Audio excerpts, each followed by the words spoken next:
when they're building that nest, the male is usually the first one, usually, not always, but usually the first one that goes in and starts putting sticks up. Let's take a look back in the spool. Nothing up there, is there?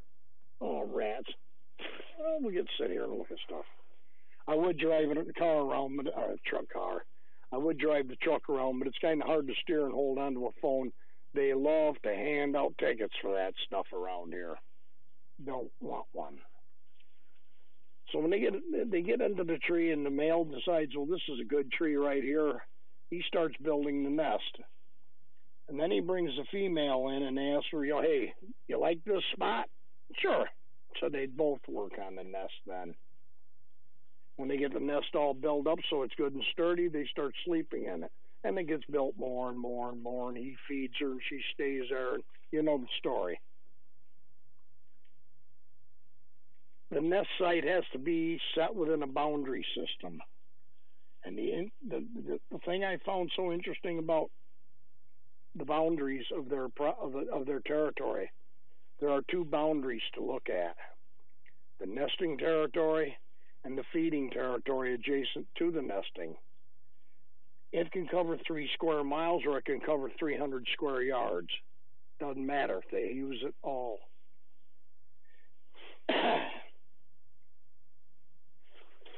If there's a nest nearby of another set of hawks, boy, it's coming down good now, folks. If there's another nest nearby, they will adjust their territories so that there's no overlap, and they try to keep from having overlap just so they can keep from having wars. And why they keep from having wars is so they don't get hurt and die and the babies die. Their number one priority in life is reproduction. But if you get a hawk nest and a great horned owl attacks that nest, their number one idea is get out of town. They'll give up the kids. It's raw to say, but that's nature. Why don't I throw you guys onto the seat of the truck? You'll have to look at the ceiling for a few minutes. We'll take a little ride. I'm going to flip you upside down. No, you don't want to look at me while I'm driving. You might get bad driving habits. With that in mind, all the good stuff that happens. Can you see the roof of the truck? Good, I'm glad to hear that. We're going on a road trip. As I said, I can't, hush truck. I can't shift and drive and all that stuff. It is a standard. And the local police will be awful upset if I do that. So we're going to have to functionally sit on the seat. Whoops, slide around. There goes the phone. Oh, rats. This is fun. With the advent of having territories, all territories are evenly spaced in a way that you've got a neutral zone all the way around each territory in the area. If you took a 4-inch circle and then you put about 6 inches to the left on paper, put another 4-inch circle. That boundary is that separation area between the two circles. That helps keep them at safe distances from each other. Don't mind me, I'm trying to figure out what I'm doing here. It keeps them at safe distances from each other, and it also gives a buffer zone.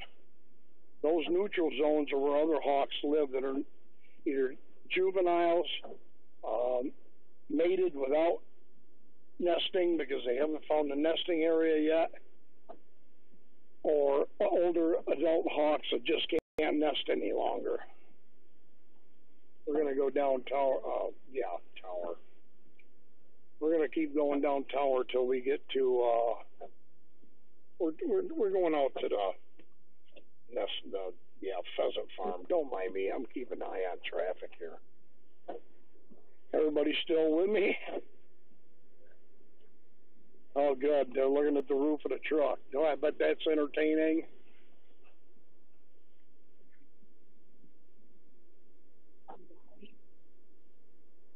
Yeah.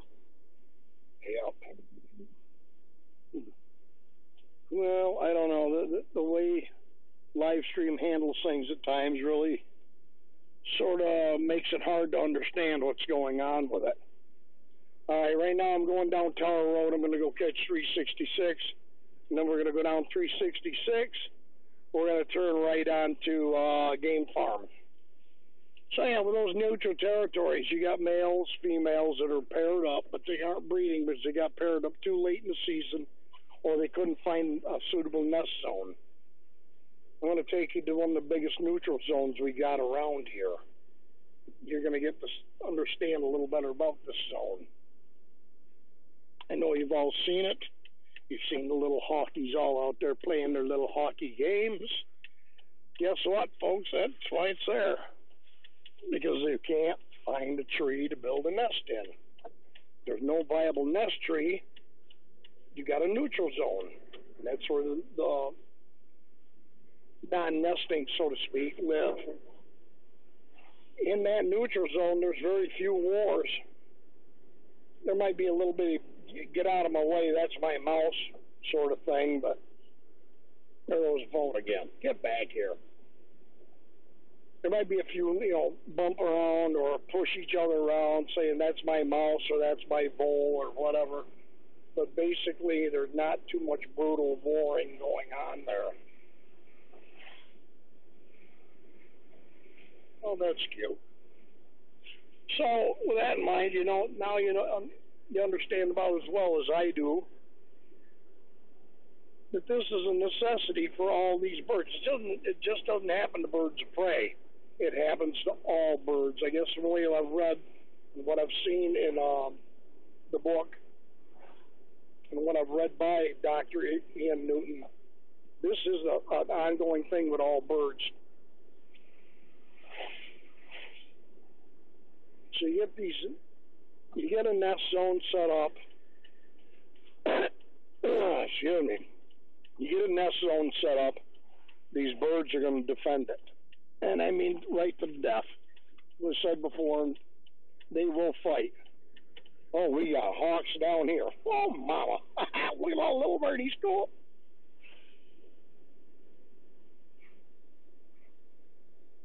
Okay. I'm not there yet. I'm still going down.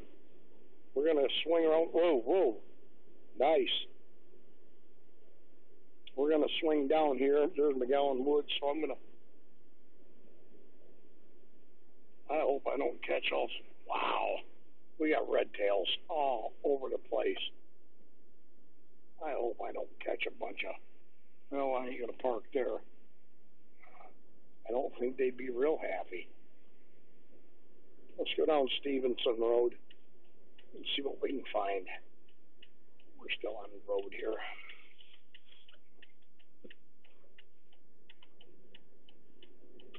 Come down here and pull a Ferris and go out the side of the road. What are all them things?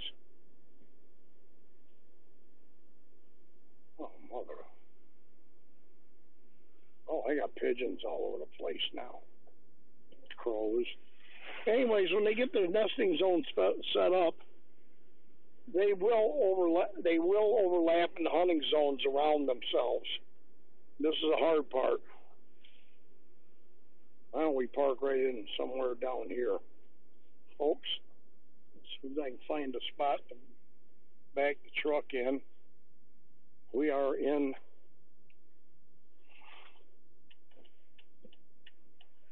the thickets. Oh, and now I'll back up and turn the truck around.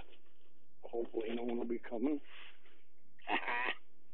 We got hawks everywhere. Crying out loud. I'm parking right now. Beautiful. We're here.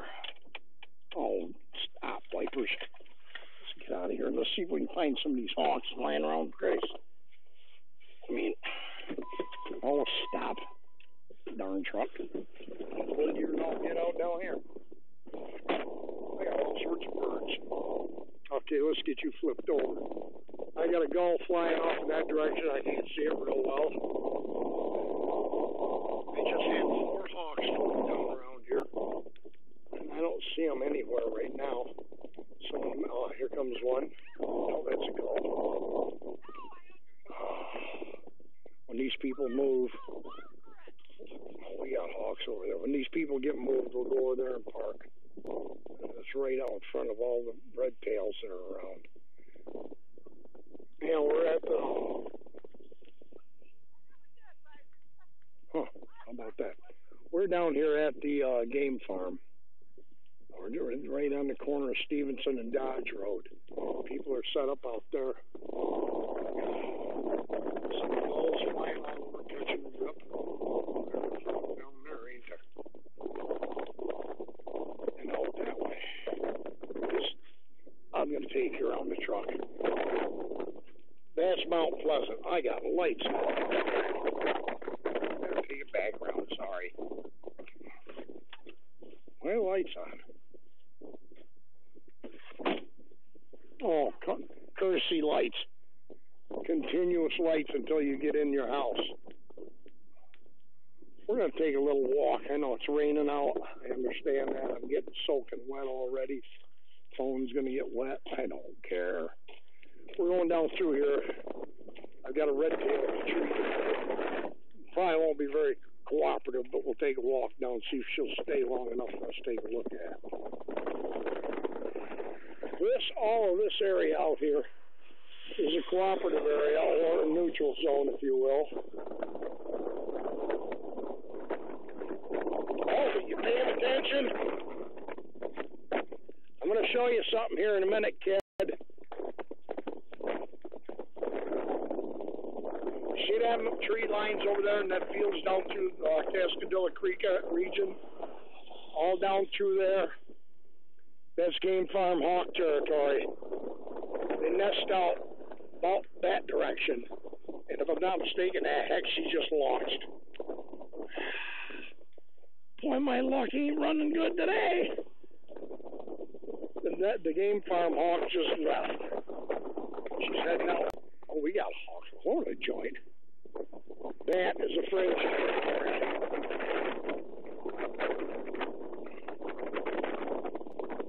This in... Huh? Getting garbled? I figured it would be the wind blowing right into my hand.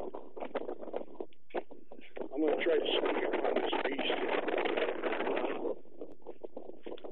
Don't tell anybody I'm not supposed to be doing this. I got geese out there, cool.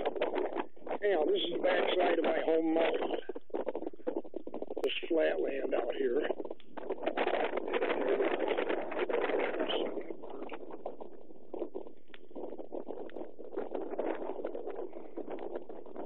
I don't know if you saw that. I wish I could have. I'm trying to get a good view of when she left. Decided I just wanted to type of interloper she wanted around. There. She's gone. And the people are gone. Good. We'll sneak over here and see if we can find something sitting on a fence post. Yeah, that thing back there's mine. So anyhow, I'm losing track of where I'm at. Not on the road wise, good Lord, I don't get lost. Where I was talking about. So we'll just keep mumbling on and hopefully I can figure out where I can put you in line with a bird. This being a neutral zone, they get to hunt out here. And it's a necessity to have these because not all hawks can find a place to nest. About a month ago, oh good, I was out here by Dodge Road. Had the binoculars with me that day. I saw the nest way up the valley. If you think about it, a 3 square mile range isn't real big. Only encompasses about, don't get the numbers right on me, but about 2,800 acres. That's the same square acreage as Cornell University property, approximately. I'm going to give you an approximate because I can't give you an exact. Hold on, we're going for another ride. I know, don't touch the buttons on the phone. I got to bring Mama's car to do this. This truck is a pain in the neck to do it with.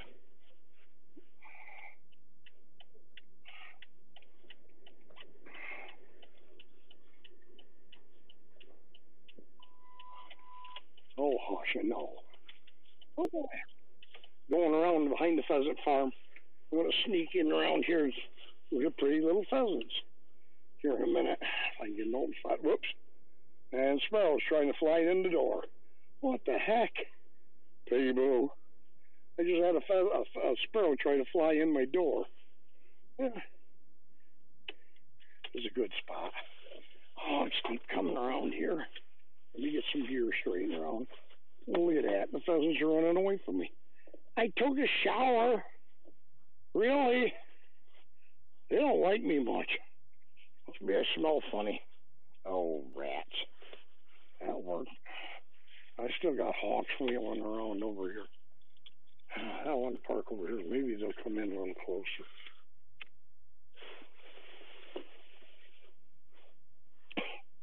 All right. We're going to flip you all over. And what happened here? Yeah, back. Told you I'd hit the wrong button. Pheasants. And a crow. And a crow and I got pheasants out here. Those are the pheasants. And one's got a broken foot. Oh, no. This is one of the breeder pens for the pheasant farm. One of the males is hopping around out there on one foot. That ain't pleasant to look at. He'll end up dead or something. Who knows? These are what a lot of my sportsmen, a lot of people's sportsmen's licenses and sales of ammunition and sporting goods go to help provide New York State. Happy little pretty pheasants. And they don't do it just for the hunting either. They do a lot of it for recreational bird watchers. Let me get out of the truck here.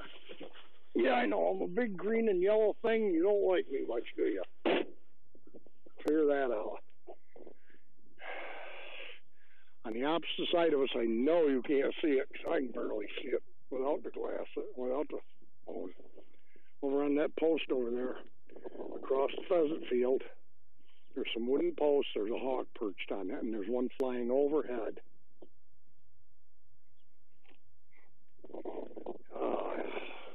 I know I'm up the full tilt boogie on the Zoom. There goes a crow.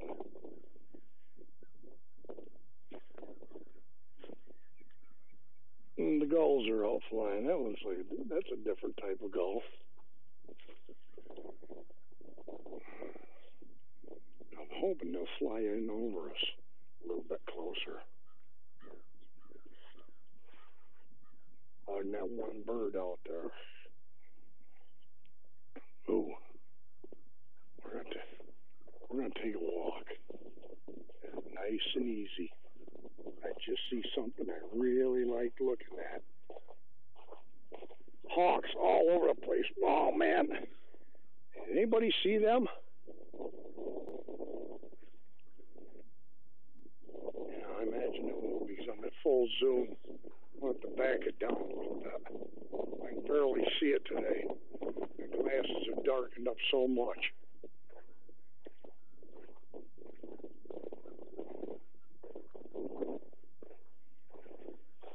Hey, this is the backside of Reynolds Game Farm. I got two hawks just floating around out here having a good old time. I know they won't ever let me close enough to them to say so. Gotta get me a lens.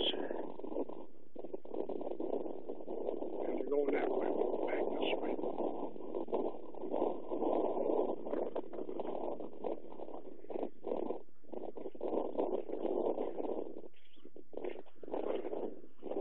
Beautiful. I keep getting run into by sparrows. They're having a field day out here with me. On the top of this farm, on the top of this, okay, that has no screen over the top, none whatsoever. Those pheasants are wide open to the air, and if a red tail wanted to come in and get something, it would not be a hard thing to do. Why they don't? I'd give you one good reason. They're kind of on the big side. It would be an awful, awkward, cumbersome thing for a red tail to go hauling one of them babies around. They can do it, but they don't like to. It expends too much energy and puts them in a position that if anybody else sees them carrying it around, they're going to have a problem. That is a strange-looking gull. I should get closer to it.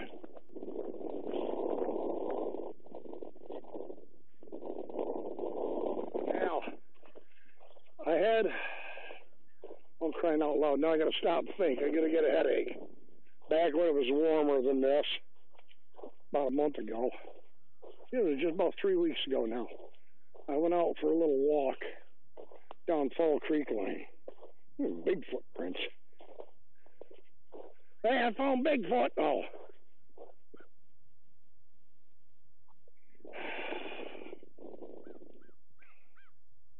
I gotta think it's been a long time since I hoisted one. Between 2 and 4 pounds, maybe 5 pounds at the most.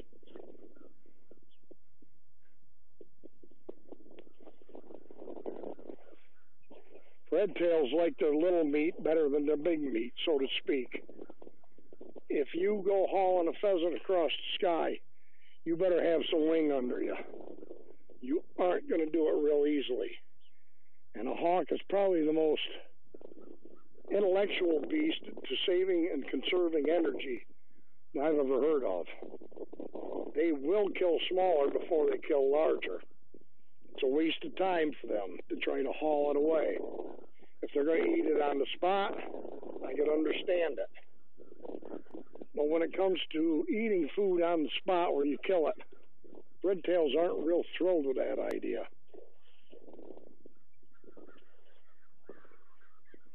Now there's some, I'm not sure, I'm not even going to speculate on this idea, so I'll let that go. I'm out here in a bright Green Bay coat. These hawks are seeing me a long way away.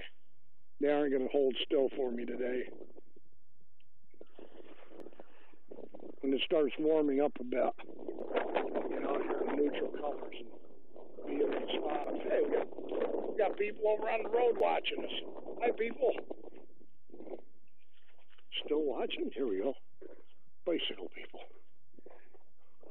A lot of people use this roadway. I don't know where it goes to. It goes down in the back side of the trailer park. It's on the end of Varna. Okay. Territories. Yeah. Interesting, that thing happened a few weeks back. Red came into Varna again. She came in and landed in one of her favorite maples to sit around in.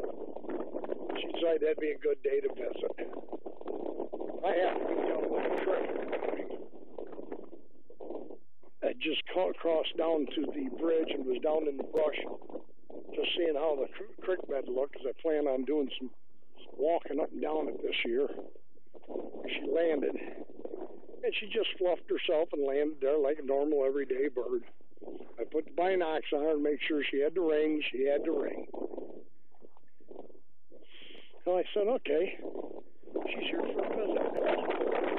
She wasn't here long. A few minutes, not even a few minutes, I'd say a good span of 20 to 30 seconds, another female red tail come in and landed on a shagbark hickory, maybe 20 yards away at the most, but I would say more like 15 to 18 yards. Oh, good, wind blowing again.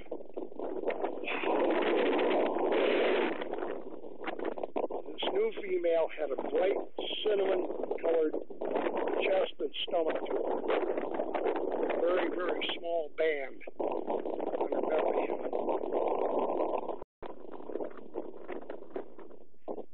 She got down on that old hickory, and she fluffed up, lowered her wings up over her back a little bit, leaned forward in an attack stature, and started screaming like you wouldn't believe. Not what you've heard called the war cry. This is a whole different ball game.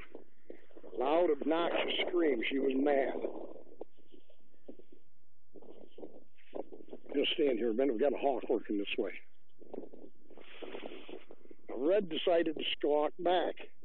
So back and forth they squawked and chirped and squawked. And Red finally had enough of that. She wasn't going to stick around no longer, so she evacuated the valley. The female fluffed herself up, stood upright, wiggled her tail a couple times, and she sat onto that limb, and she was going to stay there a while. Within 15 seconds, I noticed a young hawk, another hawk coming off of a tree line up behind my apartment.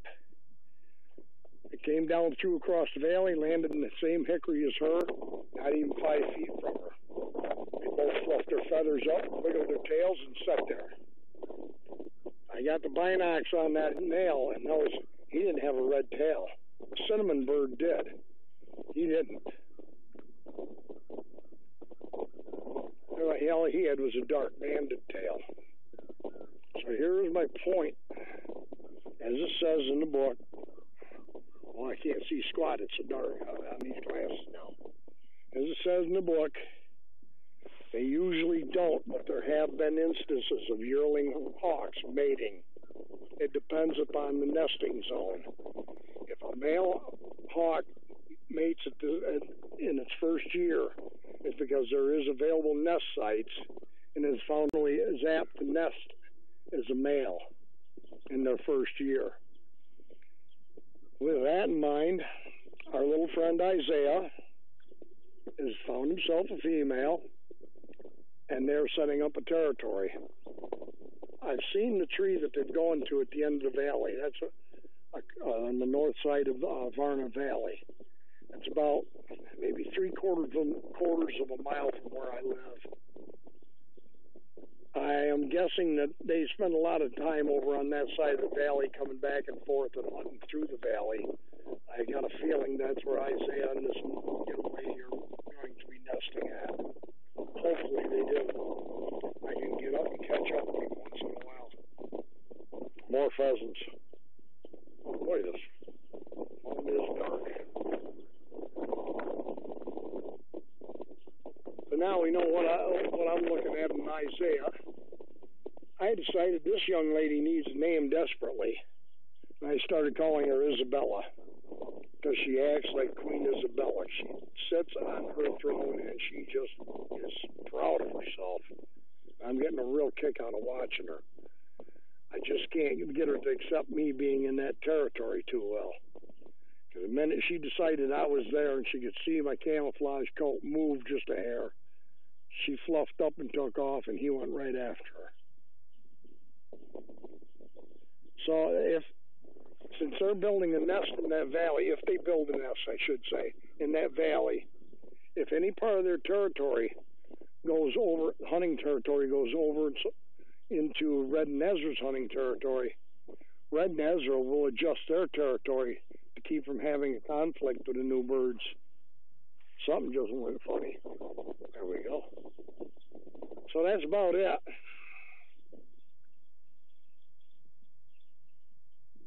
Meow. Must be a pussycat's demanding attention, huh? I got a pussycat meowing in my ear, people. This cat likes attention. My cat doesn't give me that sort of attention. She just sneaks up and bites or smacks me. Yeah, wants some attention. Swat. And I got batteries getting low. Okay, folks. I got a low warning on my battery here. Can't believe it's been going that long, but I guess it has, plus all the stopping and starting. So I'm going to have to cut y'all loose. I hope the next time we can get out, it's a little easier to do and it's a little more entertaining than me running off the jaw. And you're looking at the ceiling of my truck. Next time I'll have a race car and you're going to ceiling of a car. Y'all have a good day. I will catch up with somebody later on. Best of luck and keep warm.